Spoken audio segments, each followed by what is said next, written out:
Absolutely 100%. Welcome to the Paradigm Shift, episode 58. The People Show, the show of shows. 58. Talk about consistency.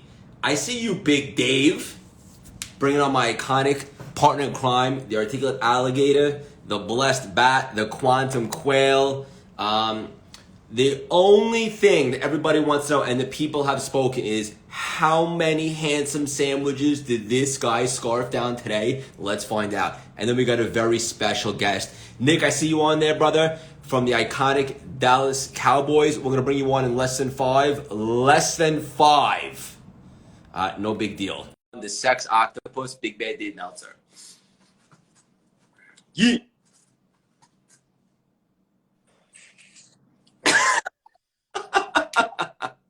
I love you so much, it's concerning. Happy birthday, Craig Siegel. And you know how I always give you crap about your unbuttoned shirts? That shirt looks terrific on you, man. You look amazing.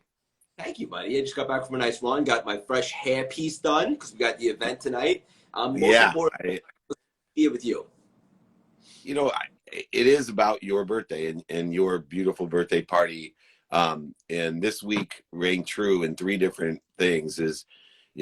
I dreamed about being invited to everything. I dreamed about being, on all these big stages. I dreamed about all this opportunity and put all my attention and intention on the causes to make it happen.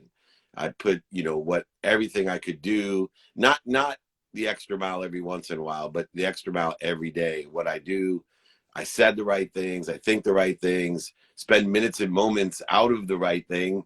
I believe the right things indicated by the fear that existed that it wouldn't happen. And I feel more and more inspired every day, more and more intellectual every day, more and more intuitive every day. And it's interesting because this week I had an extraordinary week.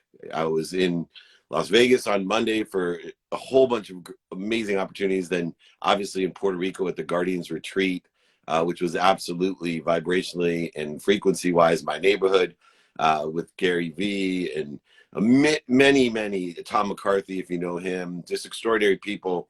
And then came back to the draft and, from David Tyree to Gronk to just these extraordinary people all around me, Mike Tannenbaum, Dan Fleischman, Mike Manila with the NFL. But I missed out on Edwin Ariave's birthday, Ed Milet's birthday. We had a big birthday dinner with Jim Rome and all these guys. I wanted to be there. And then I got invited to a speech, a six-figure speech internationally. That was the highlight of my career. I had to turn down because of personal obligations, speaking for that much that I drew a line and put my family first over activity I get paid for. And then to cap it off, I'm sitting there getting home almost at midnight last night from the draft, thinking, how can I get to New York City tonight for your birthday? And at 4 a.m, texted you and said, hey, buddy, I got a flag football game and a baseball game tonight for my son. I'm prioritizing my son over your birthday party. And it's not easy still every time to make that choice. But I'll tell you one thing, I don't spend times wishing I was other places. I'll be at that flag football game really enjoying my choice, and I'll be at the baseball game enjoying my choice, but sending my love to you as well. But no FOMO, no FOPO, just JOMO and JOPO. The joy of missing out and the joy of other people's opinion helps me live a more fulfilled life. So there's your soliloquy for the morning, everyone. Thank you for having me, and happy birthday, Craig Siegel, the Eagle. Yeah, hell yeah. Thank you. And I texted you right back, Dave. Thank you for even considering flying across the country last second for the birthday. But the best part is you and I are going to have so many more opportunities to celebrate life together. It's just the beginning, essentially, of all the things that we're doing and all the great stuff we're putting out there. So no big deal. You enjoy that time with your family, and I look forward to the next one very soon.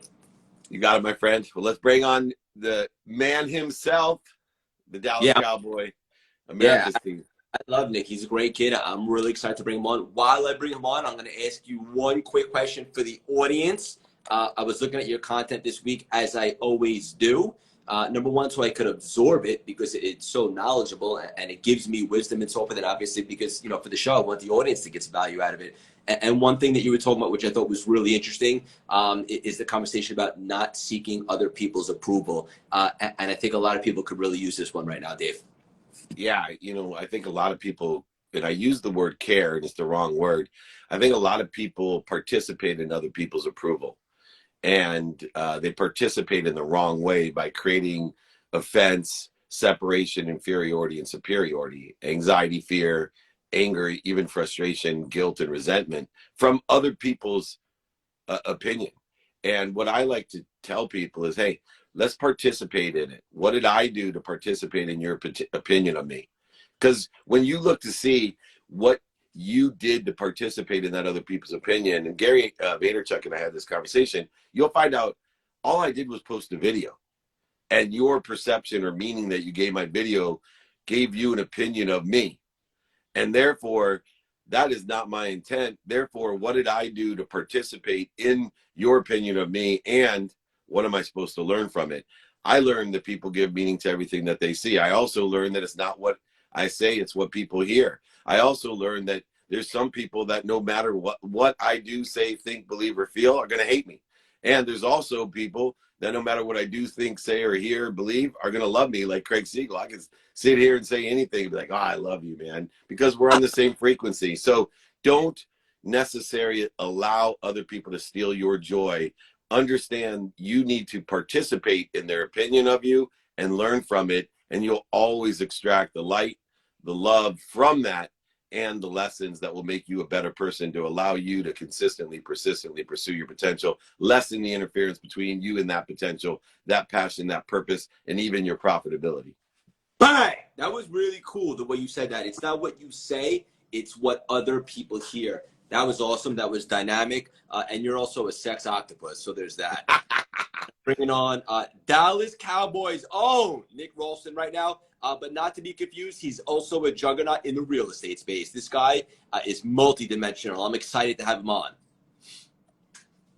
Hell yeah. How was the draft, Dave? Oh my gosh, it was so much fun. And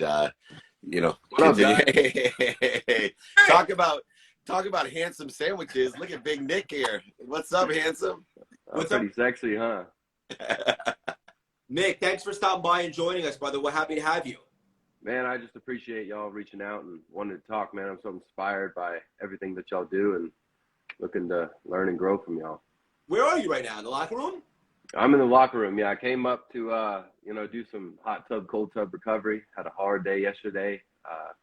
Gonna get back to it Monday. So, yeah, it's a place I love to be. It's a sanctuary for me.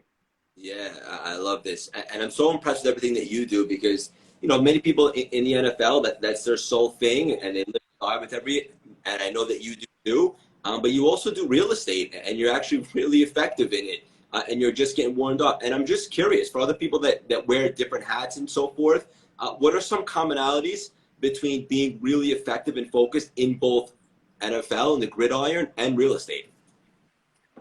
My whole thing is just about hustling and work ethic and grit. And, that real estate and being a real estate agent was something that I could take the skills that I've developed in football, the work ethic and the grit, and I could apply it to business. I'm just out there trying to find deals, pitching things to my teammates, helping them invest, helping my friends and family back home.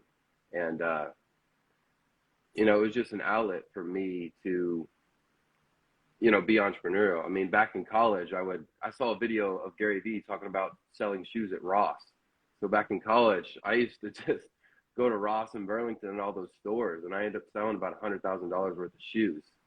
And, I'm always somebody that wants to be working towards a goal. And, during the off season, we have so much time, and, I don't have that much practice. So I'm like, man, I got to get to work. I want to get to the top. So, I found a way to kind of strike when the iron's hot and, use my network, to make some money. He has a great mindset. And Dave, let me know if you know a good surgeon, because we're going to have to surgically remove the smile from your face. What are you grinning at? Well, there's always a mindset, a heart set, and a hand set. I've been blessed to be around so many great athletes from way back when I ran Lee Steinberg to Warren Moon and I having Sports One Marketing. And I love the guys who understand. And believe it or not, the most interesting statement that Nick said that's different is when he said, I love the locker room. And, you know, you can always look back and learn lessons. And it's interesting when people are done playing, no matter how successful they were on or in the game or outside of the game afterwards, if you ask them, what do you miss most? What do you miss most about playing football? And, you know, I was blessed. I don't know if you know this, Nick. I was an average Division III football player. And people asked me what I missed the most. And it was the locker room. And it wasn't just the locker room. It was the guys in the locker room, because that bond, that family. And what I hear Nick talking about is that real estate is, for him, the same as his locker room. It's his frequency, his neighborhood. And that's why he takes the skills, the knowledge, and desire that he has on the field, but now off the field in real estate, and he uses the consistent, persistent pursuit of his own potential, but for the purpose of the locker room, not just to make himself rich, right? Because that is an empty, empty field, man. It's just like a football player that just wants to win the MVP and does not want to win the Super Bowl. It ain't going to happen. It's not going to happen. And it is real estate, just like football. It's a frequency in a field. It's your neighborhood. And what he said, number one, I love the locker room, but two, I'm helping out my teammates, my family, my community with what is the easiest and best way to make money. That's what I love about Gary as well, who started my career as a brand, convincing me that I had a message that needed to get out there. Gary created that idea of, dude, this is not that hard. And real estate to me is even easier than shoes. Because real estate, and I'll tell you why. I'm a lawyer, so and what I realize is every law in America, if you go back to the Constitution, what was it for? To protect the landowner. So every law that was created at first in this country and evolves and grows in aggregates and compounds, just like money, is based off of protecting the landowner. So all the tax benefits, all the different utilizations of money, the laws of our land are established to protect you, and you're protecting your community. You're protecting, as Under Armour says, your house. And I love the fact that you're able to use what you've learned to play football at the highest level to play real estate at the highest level, because it's going to do you in the long run. You'll get better and better. The problem with football is as you get older and older, the worse you get and your brand gets less and less. So you need to get into something that gets better and bigger as you go along, like real estate, like speaking, right, Craig? You only get better. You only get better and better. There's 90-year-olds that are incredible because they get better. There's no 90-year-old quarterbacks out there. In fact, Tom Brady's having challenging times as the years go by. So, Nick, congratulations on utilizing the most important part of playing football to help other people. I appreciate that. Yeah, it's just a great opportunity, you know. Yeah. No, Nick, it's really impressive, brother. You're an inspiration because everything that Dave just attested to, like, you have a really big vision. You want to obviously help people, and you realize that at some point, hopefully not for a very long time, but physical attributes and football comes to an end, and you're already thinking about life after to life, and I admire that about you. I was looking at your content this week also because we've connected, and I'm a fan. And one of the cool things that I saw you talk about that I think the audience would really appreciate today is if you really want to get into that next level, you know, a lot of people don't even start because they're afraid to fail. But you said something along this is just jumping straight into the fire. What does that mean to you, brother? You know, everything, I see the world through a football lens, and, you know, so many times people don't start because they're, you know, afraid to fail. But if you just jump in, you're either going to sink or swim. And I learned to swim. And so I love to put myself in uncomfortable situations because I know that I'm going to grow. You know, I've put a lot of stuff onto my plate this off season, and I mean, it's pushing me to the max, but I know that, you know, I'm growing for that next level. I know that where I want to be, I got to be better. And, you know, it's connecting with guys like y'all who've been there, done that, and, you know, changing my mindset, because I believe everything is just, it's about perspective and energy. And what I've learned is that I can do everything physically. It's just mentally, emotionally, where I've got to really get to that next level and be intentional and dialed into my craft. And I'm the only way that I've learned to, you know, expand and develop that mindset is when I put myself into the fire, when I put myself in uncomfortable situations. You know, there was a time period in my life where, you know, I got done playing football in 2019 and started training for my pro day in 2020, and then COVID hits, and then, you know, completely destroyed my opportunity for, you know, a year. So I kept training for another 11 months till I had my pro day in 2021. And during that time period where, you know, I was alone, isolated, uncomfortable, you know, anxious about my future, I just learned to just get laser focused on my goal, and to constantly improve, and you know, get comfortable with being uncomfortable. And you know, that's why it's what, you know, has gotten me to this level. And I know that I've got to continue to push that max, push, you know, get rid of my limiting beliefs, you know, because I really feel that if I can unlock the things in my mind, I can get to wherever I want to be. I see people who've done greater things than me, and you know, I always tell myself that, you know, if they can do it, I can too, and I can do it better. You know, and just never giving up, always find a way to get it done. You know, like Rocky getting knocked down in round 15, you know, getting back up, and just having that mindset that you're never going to quit, you know, but you got to get uncomfortable. You got to put yourself in that fire. And, you know, that's kind of where I'm at in my life right now, is kind of pushing it to the max. This is awesome, guys. Straight live from the Dallas Cowboys locker room. Dave, when I think of Nick, I think of someone who's very enlightened and wise beyond his years, just based upon his mindset. What's on your mind? Well, a couple things, because there's a lot to unpack there. And obviously, Nick has the right mindset, the heart set, and the handset to get it done. But he brought up Rocky, which is, to me, an emotional thing. I've probably watched Rocky 1, 2, 3, 4, 5, and then the Creed series as well, more times than my wife would like to admit or allow me to watch it.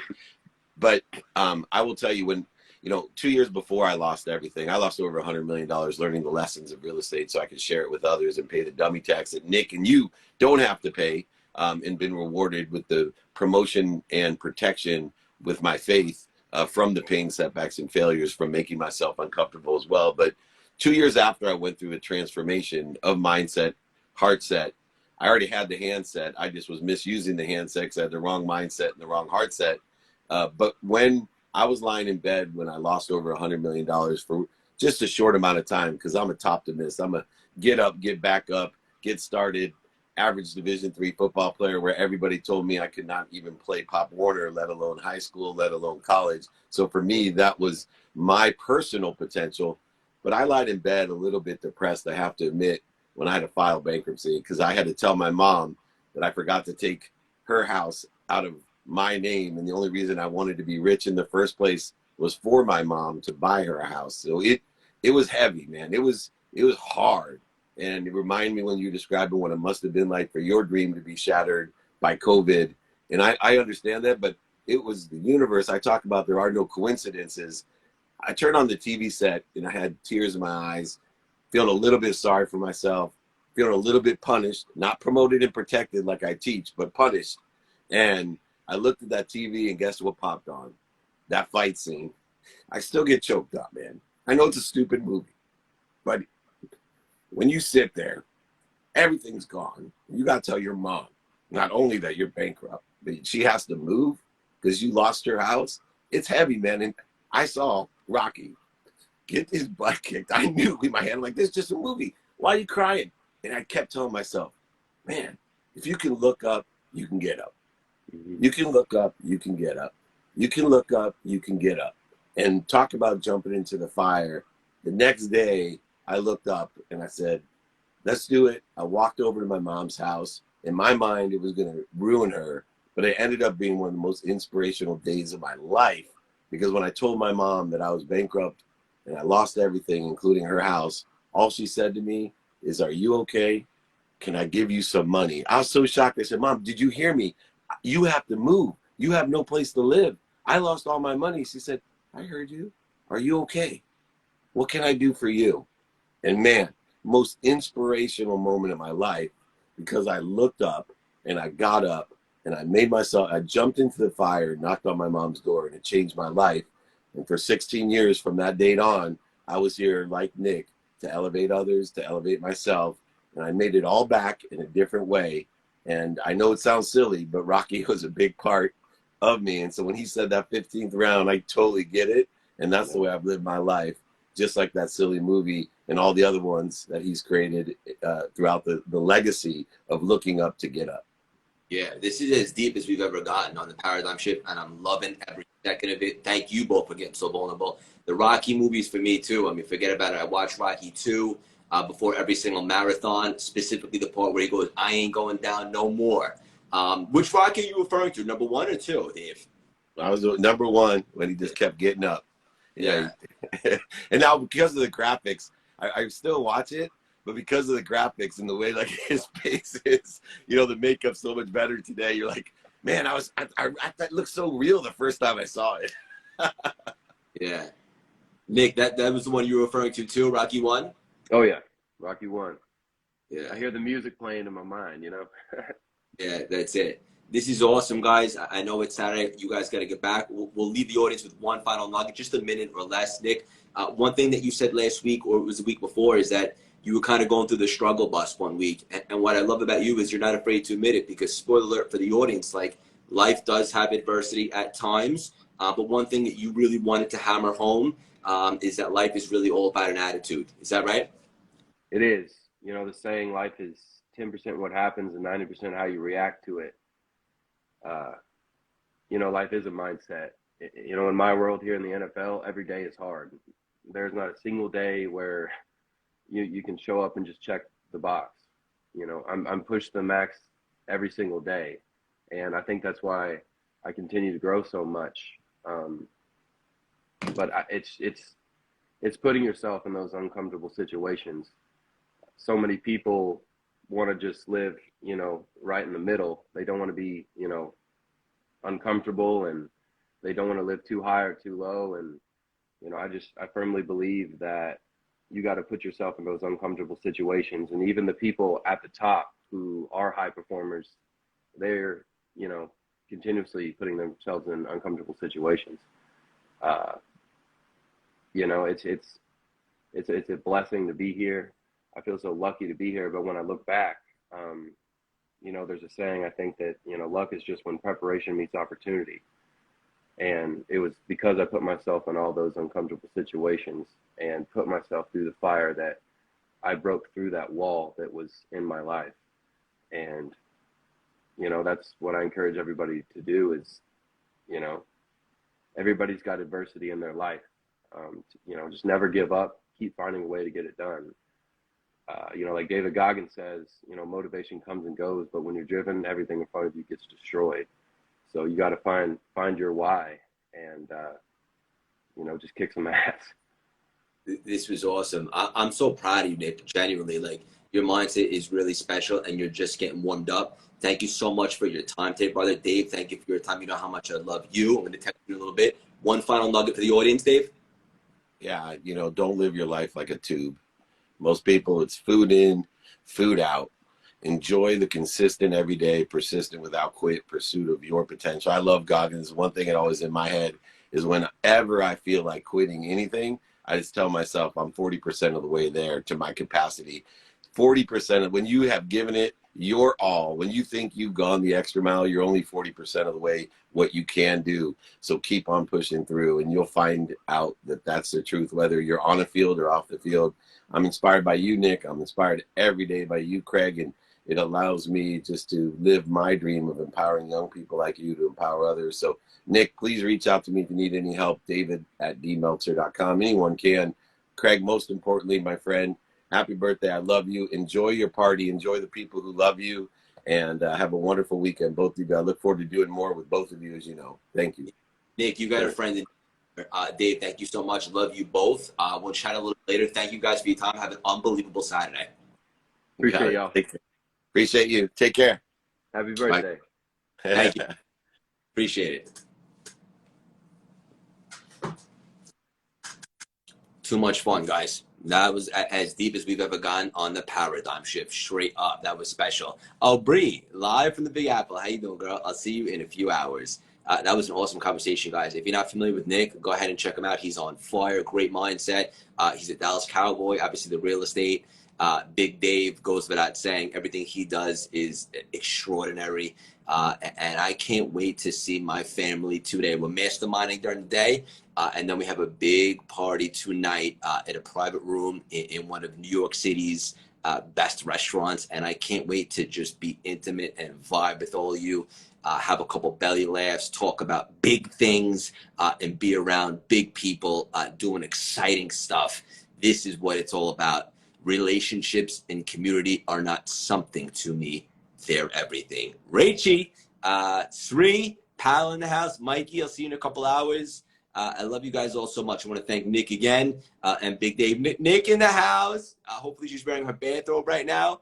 And we'll chat later, Nick, because I want to see you soon. So I'm going to put that intention out there. Hanny, love you. Alexandra, see you in a little bit. I love you all. Have a great weekend, guys.